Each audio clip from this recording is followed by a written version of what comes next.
ముస్లిం సోదరులు పెద్ద పండుగ రంజాన్ ఆత్మీయ సమ్మేళన వేదిక. ఈద్ ముబారక్ శుభాకాంక్షల సందడితో సాగే ఓ సహృద్భావ వేడుక. నైవృతి మోసుకొచ్చే చల్లదనానికి వేసవి విడిదిగా మారుతుంది. ఇంతకు కొద్దిగా ముందుగా ప్రవేశించి పలకరించే ఆధ్యాత్మిక పరిమళం రంజాన్. ఈ శుభవేళకు మరో ప్రత్యేకత ఉంది. వస్తూ అందరూ ఇష్టపడే హలీంను రంజాన్ కానుకగా తెస్తుంది. హలీం పుట్టిన దేశానికి హైదరాబాద్ హలీం పంపుతున్న ఘనత భాగ్యనగర వ్యాపారవేత్తకే దక్కింది. హలీం తయారీతో ఓ గరీబు అమీరుగా మారిన ఆసక్తిదాయక కథనం ఇది. కష్టాల కడలి నుంచి గెలుపు తీరాలకు చేరి సామ్రాజ్య అధిపతిగా ఎదిగిన అతడి విజయ గీతిక మీకోసం. 1997 में या 90 के बाद से వ్యాపారంలో నాకు 1987 నుంచి 1990 దాకా గట్టి పోటీ ఎదురైంది. నా రెడీమేడ్ దుస్తుల విక్రయానికి దసరా, దీపావళి, రంజాన్ మాసం సీజన్ల కోసం ఎదురు చూసేవాణ్ణి. ఢిల్లీ, ముంబై, అహ్మదాబాద్ వ్యాపారులకు హైదరాబాదీ బిజినెస్ ధోరణులు తెలుసుకొని ఇక్కడ దుకాణాలు తెరిచాను. మా వ్యాపారాన్ని కొల్లగొట్టారు. కనీసం పండుగల సీజన్లో అయినా డబ్బు సంపాదించాలని భావించాను. నా ఆశలు అడియాసలయ్యాయి. బిజినెస్ నష్టాల ఊబిలో కూరుకుపోతోంది.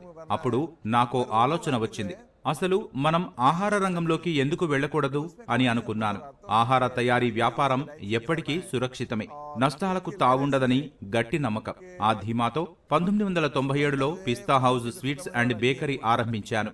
నా జీవితంలో నేనెన్నో ఎత్తుపల్లాలు చూశాను, కానీ ఆహార వ్యాపారంలోకి దిగాక అంతా సజావుగా ఉంది.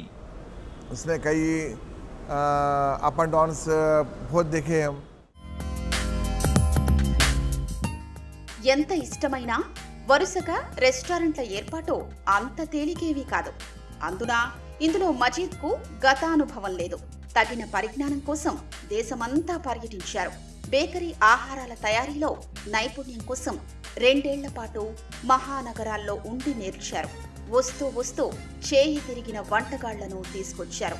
రెస్టారెంట్లు పెట్టడంతో విశేష ఆహార వ్యాపారం ఆరంభించినప్పుడు కష్టకాలాన్ని చూశాను. ఒకానొక సమయంలో నా కుమార్తెకు బాగా జ్వరం. మందు బిళ్లలు కొందామన్నా జేబులో 10 రూపాయలు లేవు. అయితే ఈ తరం వ్యాపారులకు నా సలహా ఏమిటంటే, కష్టాలు చుట్టుముట్టినా సరే లక్ష్య సాధనపై గట్టి నమ్మకంతో ఉండండి. చెడ్డ రోజులని నేను చూశాను. వ్యాపార నష్టాలతో చాలా కలత చెందాను. అయినా తట్టుకొని నిల్చున్నానే తప్ప తడబడలేదు.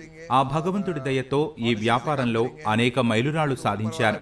అన్నట్లు ఈ పవిత్ర రంజాన్ మాసంలో నేను రోజు 20 గంటలు పనిచేస్తాను.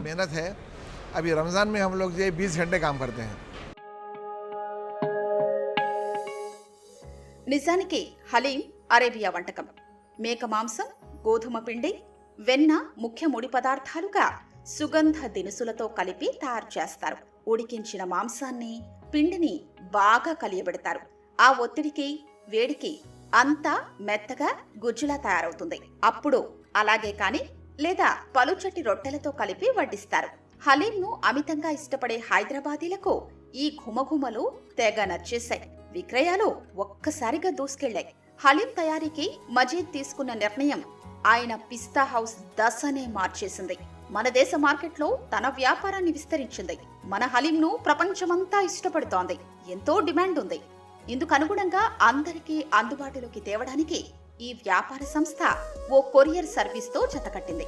అలా హైదరాబాదీ హలీం ఒక బ్రాండుగా మారింది. హలీం ఎంతో అద్భుత వంటకం.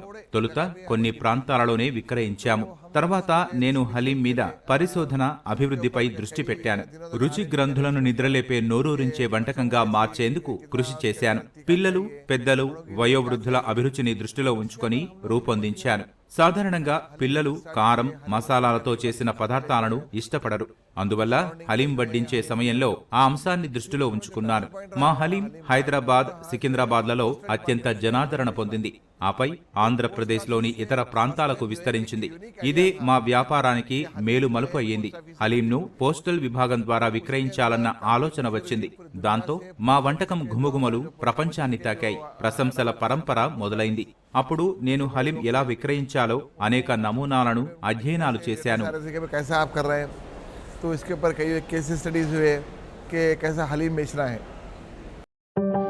రంజాన్ మాసం వేళ పిస్తా హౌస్ హైదరాబాదీ హలీంను మాత్రమే విక్రయిస్తుంది.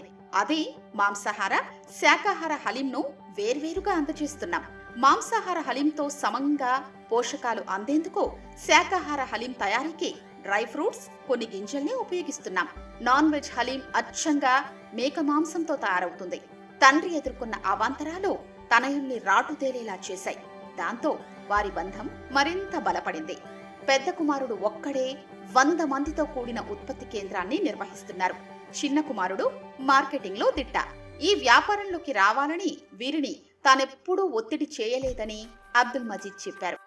जो पूरे सेक्शन से हमारे जैसा मीट का सेक्शन में डॉक्टर वेंकटेश्वर रेड्डी साहब ఆహార నాణ్యతలో రాజీ పడేదే లేదు.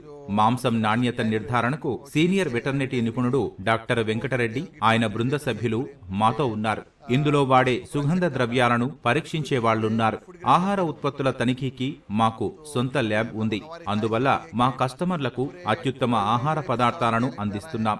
ఆఖరికి హలీంను ప్యాక్ చేసే ప్లాస్టిక్ కంటైనర్లను ఫుడ్ గ్రేడింగ్ వేళ పరిశీలిస్తారు. జెనీవా సంస్థ ద్వారా కంపెనీకి గ్లోబల్ అవార్డు రావచ్చని ఆశాభావంతో ఉన్నాం. ఇందుకు మన దేశం నుంచి వెళ్లిన ఏకైక నామినేషన్ పిస్తా హౌస్ దే. जुलाई में इसका रिजल्ट है. अभी इसके ऑनलाइन वोटिंग चल रही है इसकी.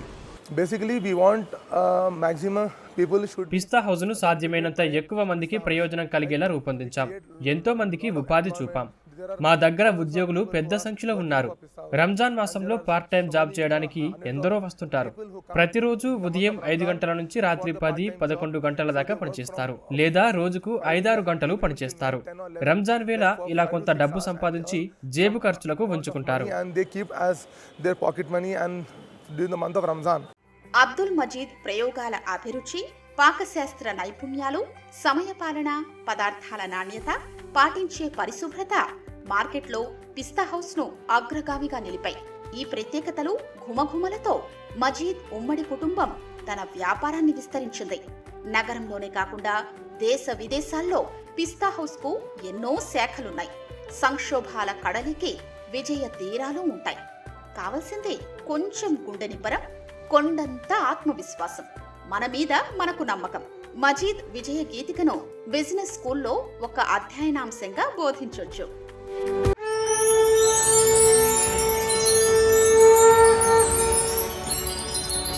जय हो.